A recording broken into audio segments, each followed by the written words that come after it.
Lorsque nous lisons Esdras et Néhémie, nous avons dans ces deux prophètes un aperçu intéressant de ce que sont les artifices du diable.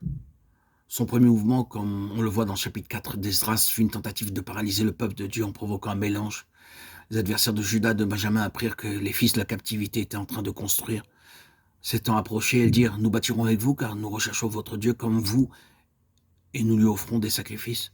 Nous bâtirons avec vous. » Voilà le mélange. Voilà une des formes les plus subtiles de l'activité de Satan quand il veut mettre en échec l'autorité de Jésus-Christ et lui ôter quelque chose de son absolu. Elle consiste à introduire des éléments qui font profession d'être sincèrement d'accord avec le but poursuivi, mais qui par leur nature même, ils sont étrangers et même en contradiction avec lui. L'ennemi cherche toujours à créer un état de mélange par des alliances entre des éléments de nature différente. Ah, laissons la parole de Dieu nous sonder sur ce point. La croix a-t-elle réellement accompli son œuvre en nous? A-t-elle été plantée en nous si profondément que nous pouvons dire en toute vérité que ce n'est pas simplement par l'extérieur que nous sommes associés à l'œuvre divine, mais que tout au fond, dans notre être le plus intime, nous portons un fardeau au sujet de cette maison de Dieu? Quel rapport avez-vous avec cette affaire? Vraiment bien-aimé, l'état actuel de la maison de Dieu ne vous attriste-t-il pas? Êtes-vous bien certain que votre participation n'est pas purement extérieure, objective, comme on fait pour une chose avec laquelle on est d'accord jusqu'à un certain point?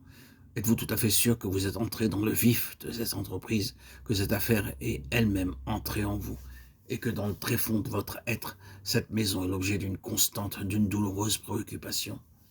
Les adversaires d'Esdras et de Néhémie, car enfin, malgré tout ce qu'ils disent et prétendent être, ils sont quand même des adversaires. Ces adversaires n'avaient aucune préoccupation de cet ordre. Ils n'étaient pas vraiment en souci, ils n'avaient pas le cœur chargé au sujet de cette maison, comme nous le voyons par la suite du récit. Ce qu'il faut au Seigneur dans la constitution la plus intime de notre vie, c'est un vrai fardeau en ce qui concerne la vie spirituelle de son peuple. C'est quelque chose qui doit être en nous, une vraie préoccupation, un souci réel, profond, qui fasse partie de notre vie, qui ne soit pas comme un vêtement d'emprunt qu'on peut mettre de côté quand cela nous convient à cause des quelques désagréments ou des menus ennuis qu'il nous procure et de tout ce qui peut heurter notre intérêt personnel. Ce sont les gens de cette dernière sorte qui ne sont touchés que superficiellement, que Jean désigne fort justement quand il parle d'eux. Ils sont sortis du milieu de nous, mais ils n'étaient pas des nôtres. 1 Jean 2,19. Peut-on sortir de quelque chose qui est devenu notre être même?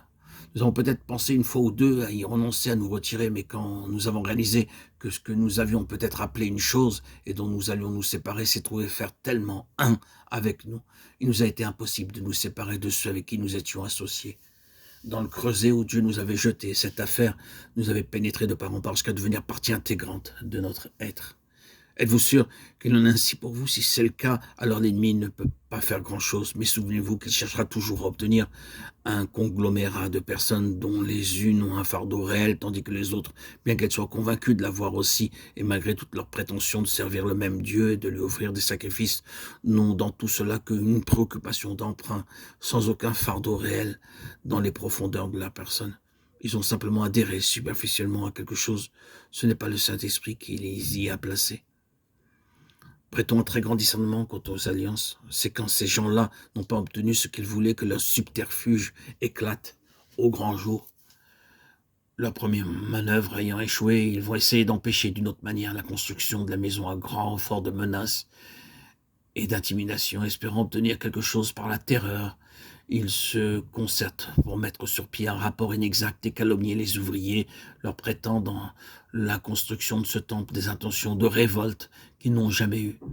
À l'égard de Néhémie, de la reconstruction de la muraille, le faux rapport le représentait comme un homme désirant se faire un nom, regrouper des partisans, devenir quelqu'un. Par de faux rapports, des calomnistes, ainsi que travaille l'opposition suscitée par le diable. Et la pression qu'elle réussit à exercer sur l'œuvre de la restauration fut énorme.